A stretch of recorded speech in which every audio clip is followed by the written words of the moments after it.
నమస్తే నాన్న అందరికీ. నాకు నిజంగా డాక్టరు అట్లా చెప్తూ ఉంటే చాలా బాధ అనిపించింది. బెడ్ మీద పేషెంటు బట్టలిప్పి వాస్తవానికి మనకు వాళ్ళు డ్రెస్ ఏస్తారు. వాళ్ళ హాస్పిటల్ డ్రెస్ ఏస్తారు మనకి. అట్లా పండబెడితే మీకు ఏమి కోరికలు కలుగాయా అంటే, అసలు పోతావు గానీ దాన్ని మాత్రం నిజంగా చెప్పు తీసుకొని కొట్టాలి నిజంగా. దానికి అసలు సిగ్గు లేదు నిజంగా చెప్పాలంటే. నేనెందుకు ఈ మెసేజ్ పాస్ చేస్తున్నా నాన్న అంటే, పేషెంటు అన్నప్పుడు డాక్టర్లు మనకు ట్రీట్మెంట్ ఇస్తారు. కానీ మనం గూడా అంత స్ట్రాంగ్‌గా ఉండాలి. మనం గూడా. ఇప్పుడు నాకు 2019 డిసెంబర్‌లో నాకు జీబీఎస్ అటాక్ అయింది. టోటల్ బాడీ డెడ్ అయింది నాన్న నాకు. టోటల్‌గా బాడీ డెడ్ అయింది. నాకు ఎంత బుధవారం నాడు జాయిన్ చేస్తే బేస్తవారం వరకే నెక్స్ట్ డే వరకే నా బాడీ మొత్తం టోటల్ పడిపోయింది. సో, ఒక్కటే అనుకున్నాను. ఏమైతే గదయింది. బతికితే బతికితిని, చనిపోతే చనిపోతిని. కానీ నా బాడీ మాత్రం నా చేతిలో నాకు అసలు స్పర్శ కూడా లేదు. ఏమన్నా చేసుకొని డాక్టర్స్ అని బాడీ మొత్తము ఏమంటారు ఇక వాళ్ళు ఎన్ని సూదులు గుచ్చినా ఎంత ట్రీట్మెంట్ ఇచ్చినా కానీ ఒక్కసారి కూడా నేను అనలే అనలే. వాళ్ళు వెంటిలేటర్ పెట్టారు. తర్వాత నాకు 8 డేస్కి కోమా నుండి వచ్చినాక నాకు ఇక్కడ తెలుసా నాన్న ఈడ నాకు బెడ్ ఎడ్జ్కు పడుకోబెట్టి ఈ వెంటిలేటర్ తీసి ఆక్సిజన్ ఇక్కడ పెట్టాలి. వెంటిలేటర్ తీసి ఆక్సిజన్ పెట్టాలి. ఆ బెడ్ ఎడ్జ్కు తెలుసా చుట్టూ ఒక 14 మంది నిలబడ్డారు. ఎవరు వాళ్ళ పాత్ర అది. ఎవరు వాళ్ళకి సంబంధించిన వాళ్ళది పట్టుకొని పైప్స్ పట్టుకొని రెడీగా ఉన్నారు. 1, 2, 3 అని టక్కున కట్ చేసిన్నాను ఇట్లా ఎడ్జ్కు పడుకోబెట్టి. కట్ చేసి ఎంత తెలుసా స్పాట్లో అందరూ రియాక్ట్ అయ్యి అన్ని పెట్టేసిర్రు. సో నేను గింత కూడా అనలే తెలుసా నేను. అస్సలు అనలే. నాకు అర్థమవుతుంది ఈడ స్పర్శ. కానీ గింత కూడా ఏంది ఇట్లా అమ్మ అని కూడా అనలే నేను.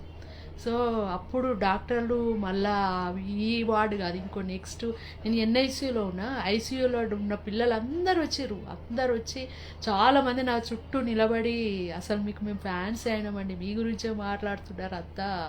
అసలు ఆ పేషెంట్ గింత మాట కుయ్యన్లే కయ్యన్లే అంటే చాలామంది సపోర్ట్ చెయ్యరట. అసలు ఏం చేస్తాము, బాడీ డెడ్ అయిపోయింది. ఇప్పుడు సపోర్ట్ చేస్తేనే కదా నేను లేచి కోలుకునేది.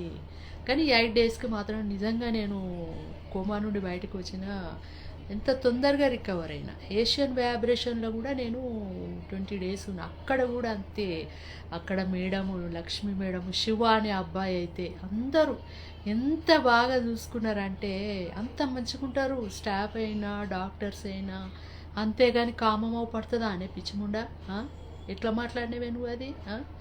కొంచెమన్నా బుద్ధిగానం ఉండాలి. అసలు ఏం మనుషులు మీరు.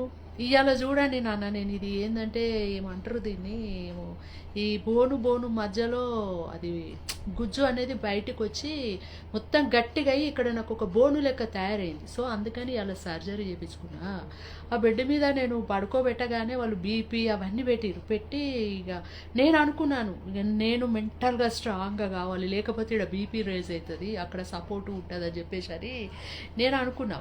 సో డాక్టర్స్ ఇక్కడ ఇంజెక్షన్ ఇచ్చుకుంటూ నాకు అమ్మ నీకు కొంచెం సూదిస్తున్నా అంటే పోండి డాక్టర్ జీబీఎస్ఏ అటాక్ అయ్యి వచ్చింది దానికి ఇదే ఉంది లెక్క అని చెప్పేసి అంటే బాబా సారు నవ్వుకుంటా ఇంజెక్షన్ ఇచ్చిండు. ఇక ఇచ్చినాక నాన్న ఇక అది కోసేది నాకు అర్థమవుతుంది, కోసేది అర్థమవుతుంది. ఆ లోపల ఆ గడ్డని కట్ చేసుకుంటూ లాగుతూ ఉంటే ఇక్కడ నుండి లాగుతుంది నాన్న నాకు. కానీ అయినా కానీ స్ట్రాంగ్ అంటే ఏం చేస్తాము, తప్పదు. నేను అన్న ఏంది డాక్టర్ నాకు ఈ కష్టాలు ఈ బాధలు, హ్యాపీగా ఉందామంటే నాకు ఏదో ఒకటి అడగానే ఎందుకమ్మా ఏం కష్టం వచ్చిందమ్మా నీకు అని చెప్పేసి అని ఆ డాక్టర్ కూడా ఎట్లా అంటే మన మూడు బీపీ రేజ్ కావద్దు, వీళ్ళు టెన్షన్ పడద్దు అని చెప్పేసి వాళ్ళు నవ్వుకుంటా వాళ్ళు మనని నవ్వించుకుంటా తిన్నావా అమ్మ అంటే లేదు డాక్టర్ నేను అమెరికా పోతున్నా నాకు ఇది తక్కువ కావాలి డాక్టర్ అంటే బాధపడకమ్మా నీకు తక్కువ కాకుంటే నేను వస్తా కదా ట్రీట్మెంట్ ఇవ్వడానికని. సో ఎంతని అన్న సార్ కాళ్ళు తిమ్మిళ్ళు వస్తున్నాయి సార్ అంటే ఏం కాదమ్మా అందరికి వస్తాయి తిమ్మిళ్ళు మాకు రావా, ఏజ్ పెరుగుతుంటే అందరికి తిమ్మిళ్ళు వస్తాయి కాదానికి ఎందుకు ఫీల్ అవుతున్నావు, స్ట్రాంగ్గా ఉండు ధైర్యంగా పోయిరాపో అమెరికా చెప్పేసి అంత మంచిగా ఉంటారు డాక్టర్లు. కామంతో కొట్టుకుంటారమ్మా వాళ్ళు. ఆపరేషన్లు చేసుకుంటా రక్తాలు చూసుకుంటా లోపల పేగులను చూసుకుంటా అన్నీ చూసుకుంటా వాళ్ళకు కామము కొట్టుకుంటుంది. వాళ్ళకి సిగ్గుండాలేమన్నా కొంచెమన్నా. సో నాన్న ఎవ్వరే కానీ ఎలాంటి డిసీజ్ వచ్చినా కానీ మనము ధైర్యంగా ఉండాలి ఫస్ట్.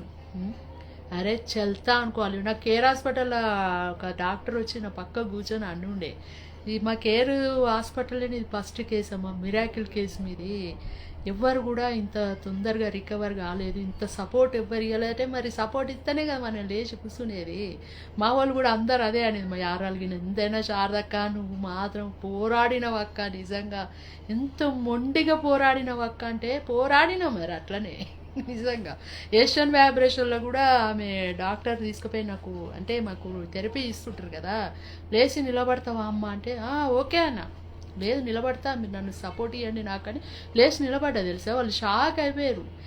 అంతే, మనం కాదు అంటే కాదు, లేదు స్ట్రాంగ్గా నిలబడతామంటే ఏదైనా సరే నాన్న సమస్య, ఏ సమస్య అయినా సరే మనం స్ట్రాంగ్గా ఉండాలి ఎప్పుడే కానీ.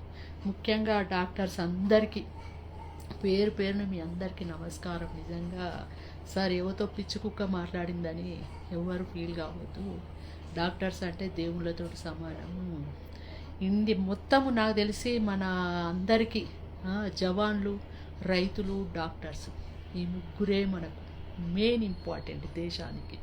వీళ్ళు లేనిది మనం లేము, ఇది గుర్తుపెట్టుకోండి. ఎప్పుడు కానీ కించపరచొద్దు. సో చిన్న చిన్న సంఘటనలు జరుగుతాయి, అందరూ ఒకేలా ఉంటారు. ఎక్కడో ఒక 100 ఒక్కటి జరిగితే అందరూ డాక్టర్స్ అట్లా ఉండరు, జవాన్లే కానీ, రైతులే కానీ, మనమే కానీ, ఎవరమే కానీ. సో ఒక్కరు తప్పు చేసిరని అందరు అట్లా ఉండరు. సో ఎప్పుడు ఇట్లా కించపరిచే మెసేజ్లు పెట్టదు. ఇన్స్టాగ్రామ్ ఇచ్చింది మీకు ఏదో హ్యాపీగా మంచిగా 4 వీడియోలు చేసుకోండి, ఒక మంచిగా ఉండండి, కానీ ఇలాంటి తీట మాటలు, కోతి మాటలు, అన్ని ఎక్స్పోజింగ్ వీడియోలు, చిల్లర మాటలు అంత ఏంది అవి. ఆ ఫిష్ చూడు వాడు అట్లా చూపించుకుంటుండు, కొందరు పెట్టిరు నాకు. వాళ్ళు మారారండి, మారారు కాదండి, మిమ్మల్ని నేను అడుగుతున్నాను, మీ పిల్లలు మీ దగ్గరకు వచ్చి ఆ ఫిష్ ఏంది, ఆ స్టేజ్ ఒక్కొక్కటి ఏంది డాడీ అట్లా చూపించేది అనంటే మీరు ఏం సమాధానం చెప్తారు?